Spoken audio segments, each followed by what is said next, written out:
All right, this here should be about the start of part 9, but I actually did this by the time this video gets up, probably a week or two ago. But I wanted to show you something. I was light blocking my shuttle bays. Okay, and I want to show you this here. Bring this up, see if you can see it. Let me get some light on it here. Let me move this light over and see if it's showing up. Right in here. See all that? Down in there, and on this one over here, see all that little spots? If it's showing up, little dots, okay, all over there. That is what you call fisheye. All right. Now what happens is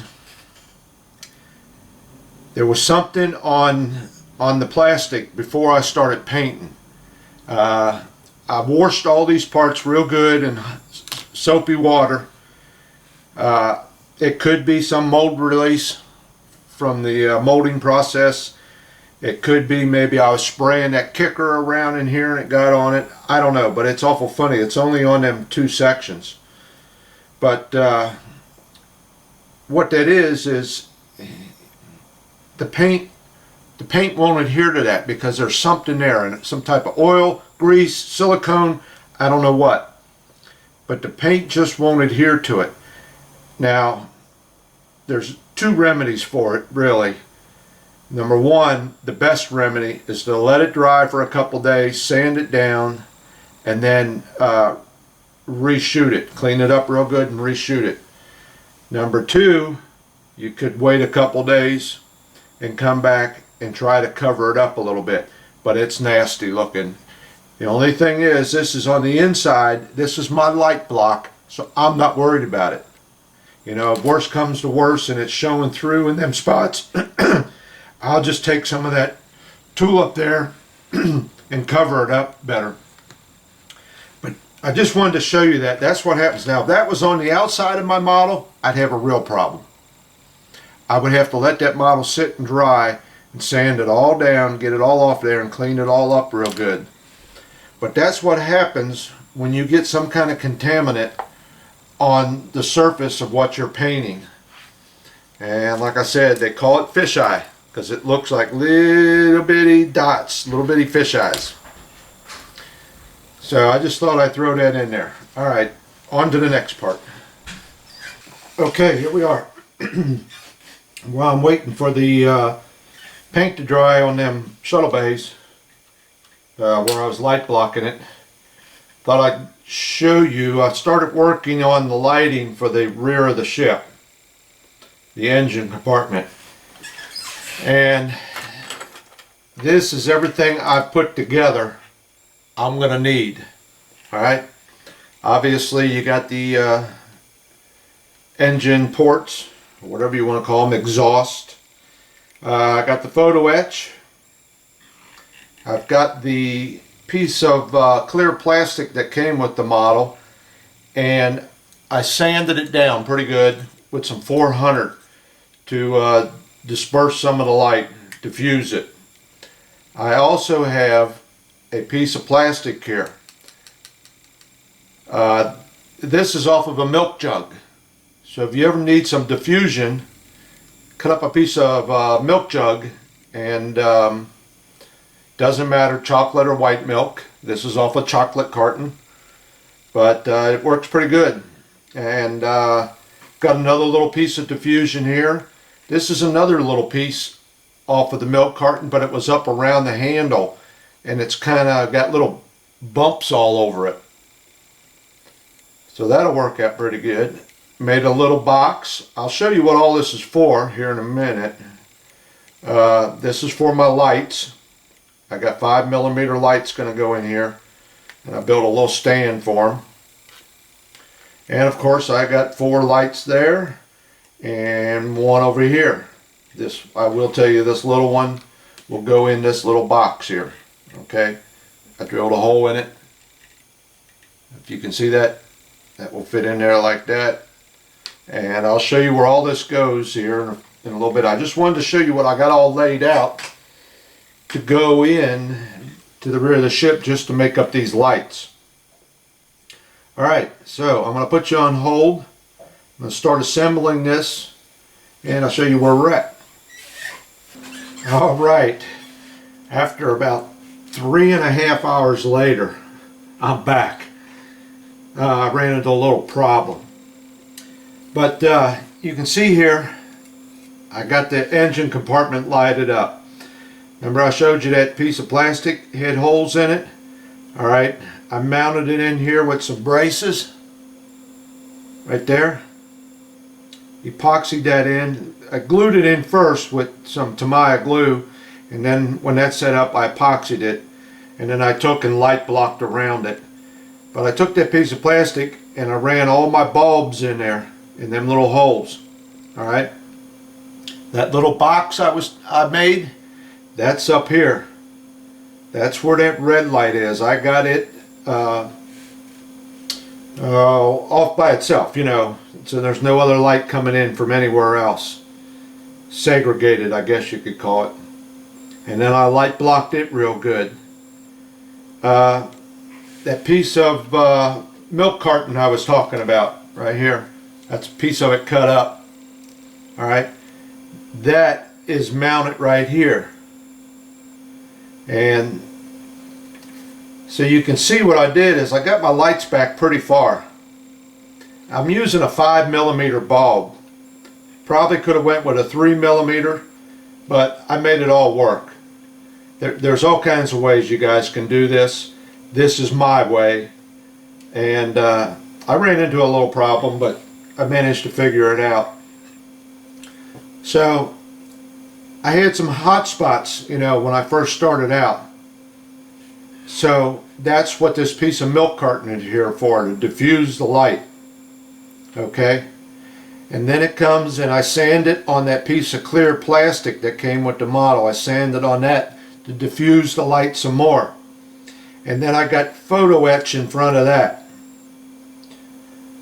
So there's photo etch, clear plastic part that came with the thing, piece of the milk carton, and then the lights.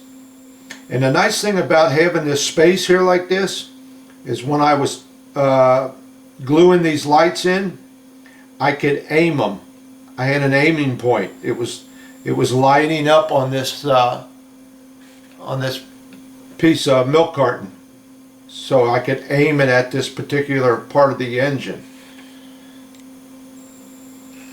So that's what she looks like. Everything's been resistored and everything. It's all in there. Let me turn it this other way so you can see it. I went ahead and primered my engine nozzle thing. Alright, can you see all that? Now, let me show you about this milk carton thing. I got a little light hooked up down here. Let me get it. Okay, you see how that's showing up? And I don't really want to point it right at you. But you put this piece of milk carton in front of it and see how it diffuses it? And the further away, the more it gets diffused. Alright? Now, here's the problem I had. This milk carton, I don't know what kind of plastic that is. First I started out with my Tamiya, okay? No luck. Wouldn't glue it together. I took 2 pieces of it, it's what I done. Cut off a little piece, and I took 2 pieces and stuck them together. Wouldn't hold. Tried super glue. Okay? Super glue will hold anything. No, it won't. Would not hold that. After probably an hour, come along, peel it right off. Tried 5-minute epoxy. Okay? Put the 2 pieces together with a dab of 5-minute epoxy in it. Come along later, come right apart. Actually, there is the 5-minute epoxy. Peeled it right off. So I thought, well, I'm running out of glues. What am I going to do? So I sat and thought, and I I thought, well, you know what? Just about every kind of plastic melts. So what I done was, got a piece of styrene and a piece of this milk carton, and I took my soldering iron, okay, and I just poked a hole in it through both of them together, okay. And what happened, I think, is it took that styrene and kind of made it come up and catch a hold of it. So that's pretty solid. It's not glued or nothing, it's welded. So I welded them together. So what I done was, I've got this piece of milk carton here up against a peg. There's a peg here and a peg here. Alright, so I took my soldering iron and came at it. I already had this in, which hurt me. I could have came in like that, but this was already glued in there. So I took the tip of that soldering iron and then poked a hole down in it on both sides and let it sit there for a minute. Then I snipped off a little piece of styrene, set it on top, and melted it on top of that.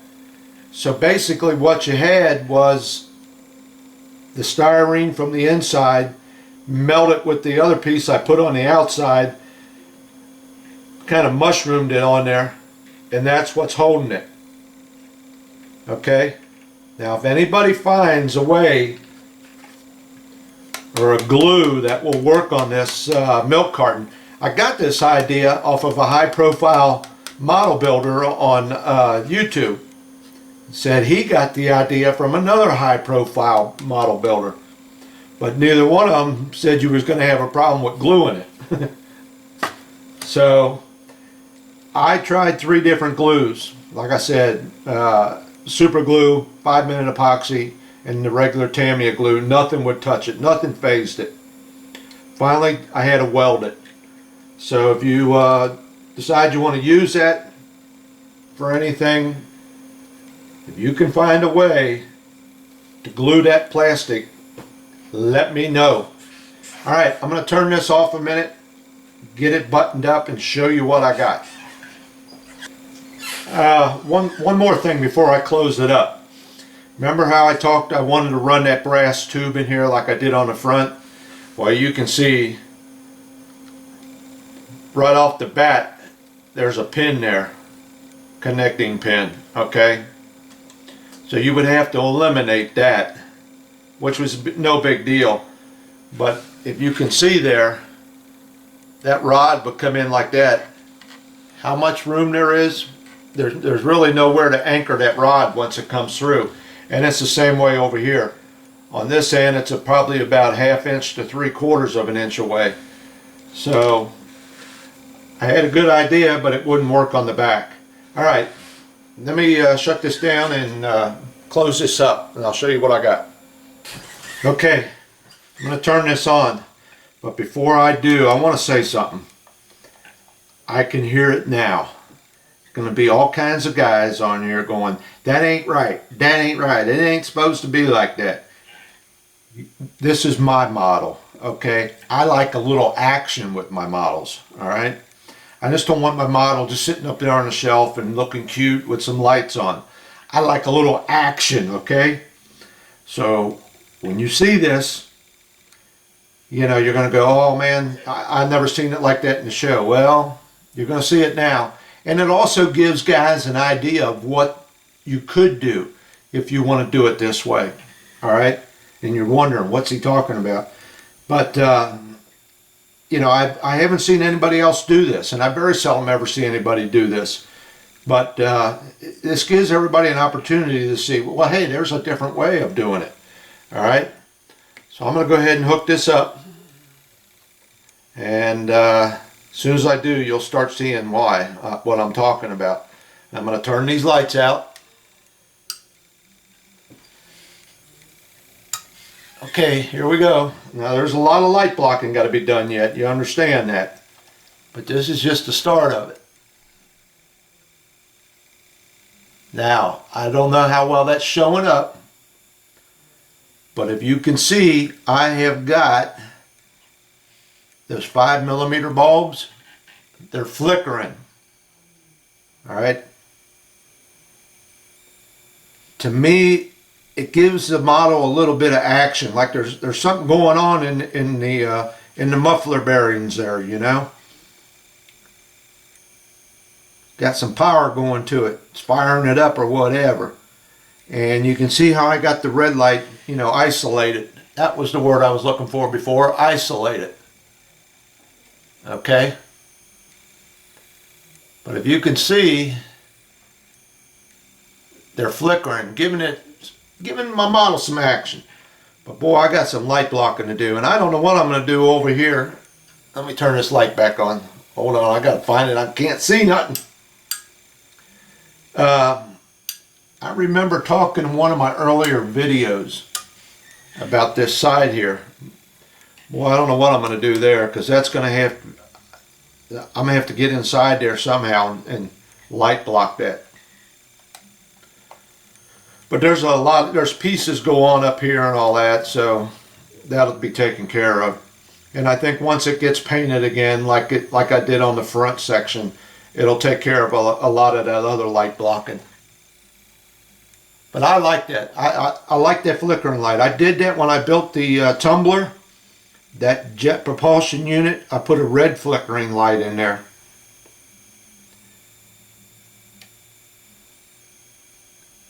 Yep, I like it. I likes it. It's good for me. But like I said, I'll probably hear about it. Guys will be going, oh no, that ain't right. And I watched guys tear this thing apart. And do other little things to it, because it wasn't, well, you know what, come on guys, it's a model. You know, if you want it to be studio accurate, then you're going to have to build one. But I'm really pleased with it. I think it came out nice. And I will say this, I got a message from somebody, and by the time this shows up, hold on, I'm reaching for it. By the time this video shows up, it'll probably be a month after I had gotten the message. But when I primered this, I noticed that the detail in some of this is so fine that the spray of the paint doesn't get down into all them little cracks and crannies. And I had to come along with a brush in a couple spots and touch up. Wasn't that many, but I think it's going to create a little bit of a problem when you go to paint it, because that paint just can't get in to all these little spots. So we'll see. I haven't heard anybody else talk about it, but a lot of these guys, they build these models and don't tell you what they run into. They probably had the same problem, but won't tell you. I'll tell you. So anyway, if anybody finds out a way, or an adhesive or anything that will glue this milk carton plastic, I have no idea what kind of plastic it is, drop me a line. Let us know. Okay, that's it. Getting dark. I'm going to bed. You thought I was going to bed. So did I. I got one more thing I want to tell you. You know, you got so many things on your mind, and when it comes time to film one of these videos, you just kind of lose track. This top section here, let me find my pointer. Alright, these pins here, I call them alignment pins, whatever. Okay, these are the two in the back, right here. You see these on the side, right here? See how they got them wings on them? Okay, that's for support because they're so long. All right, well, the ones in the back also had that. They had they had a wing coming down off of this one and a wing coming down off of this one. Okay, so to keep from getting a shadow from them lights back here, from that casting a shadow, I cut them down. So if you're going to do it this way, you're going to have to probably trim them wings off. All right. Once the model gets put together, You know, I just call them alignment pins is all they really are. I'm not going to glue them, but you might think about trimming them down, getting that off of there so they'll work. But I was just sitting here looking at my pretty little blue lights. I didn't mention that, did I? That they were blue? Duh. As if you didn't know, you could see it. Because I know when you point it at the camera, it's just a blur. But they are blue, and the other one is red.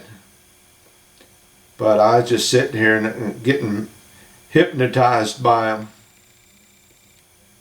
But you can see, if it shows up, here's that milk carton right here. Okay? And you can see how it creates a circle on there. And that's how I was aiming them. I was aiming them at each port. I got 4 lights and 4 exhaust ports. So you could get them pretty much even across the board. So one ain't pointing down, one ain't pointing up or in or out. So that worked out to my advantage, putting that space in between the two like that. Okay, I know we're pushing 20 minutes again. I think that's it this time. Seemed like there was something else, but I can't remember. So, but you got enough room back here in this engine compartment to park a small car. So I've seen some guys hide the 9-volt battery back in here, and all they do is pop off this end. Of course, they're not lighting it up, but you got room in there. If you want to light up the rest of the ship, you got plenty of room in. You could probably put 4 9-volt batteries back in there. So there's plenty of room to do whatever you want. You see how much I got going on, and I still got room. Okay, I know that's it for sure this time.